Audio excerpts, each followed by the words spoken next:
I'm here in Chicago at the Morningstar Investment Conference. With me now, BlackRock's Dennis Stattman. He's head of BlackRock's global allocation team, which manages some $80 billion in funds and portfolios. Now, here's a great statistic. Of the 53 world allocation funds tracked by Morningstar, only 3 have outperformed Dennis's in the 10 years ending last July. So, Dennis, some pretty extraordinary performance. Welcome. Thank you.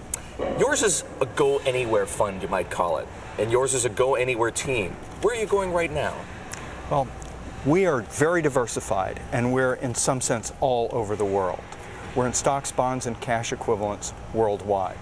To some extent today, we think it's not a question of geography, it's a question of what in the world's markets is most interesting and has the best value. Okay, there's got to be an answer to that question. What is the most interesting? What has the best value?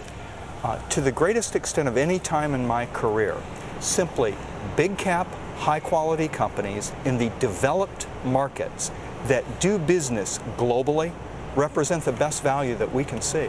Now, do they represent the best value to you in U.S. dollar terms, which is to say, do you favor those large cap, globally exposed U.S. equities, or are you gravitating more perhaps to some European equities?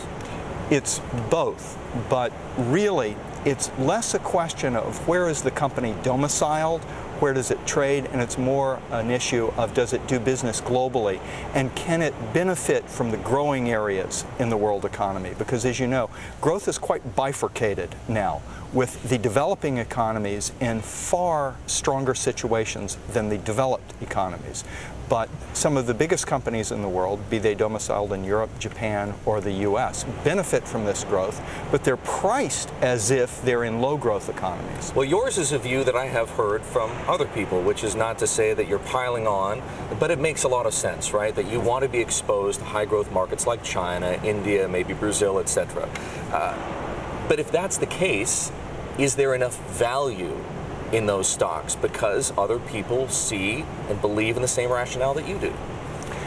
We can look at value many different ways. If we look at it cross-sectionally, meaning compared to what are our other choices in the markets today, to me it's clear there's value. What's a little less clear is within a historic perspective, how good is the value today? It's tempting to look at it and say that it's very good, but that's in relation to something like bond yields, which we think are artificially low, or looking at absolute PE ratios, which make stocks look very attractive. However, margins are a question, and the sustainability of margins and the sustainability of profit growth is a question. I need to ask you about bond yields, partly because you just referenced them. You do hold some treasuries. As I understand it, you're a little bit underweight treasuries. We're a lot underweight treasuries. You're a lot underweight treasuries. So is that to say that you do not believe yields can go lower from here? It's been stunning, right? The drop in yields to the 3% neighborhood as we exit QE2. Sure, but one can look at any security as either an investment or a trade. And we try and look at things as investments because we don't think we're particularly smart traders to flip things back and forth. I can understand why someone might want to own a longer-term treasury as a trade. I don't necessarily agree with it, but I can kind of see that rationale with the economy having slowed and probably slowing some more before we see inflation and the other sorts of things that could push yields higher. Having said that, what kind of world would it be if over the next 10 years an under 3% yield represents our best investment alternative? I can't see that.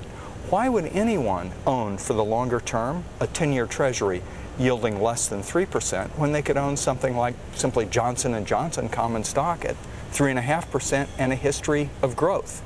And it's not just Johnson & Johnson, it's many good quality large companies with dividend yields above treasuries. So why hold any treasuries at all? Well, we barely do, and most of the treasuries that we own for purposes of balancing the overall risk in our portfolio.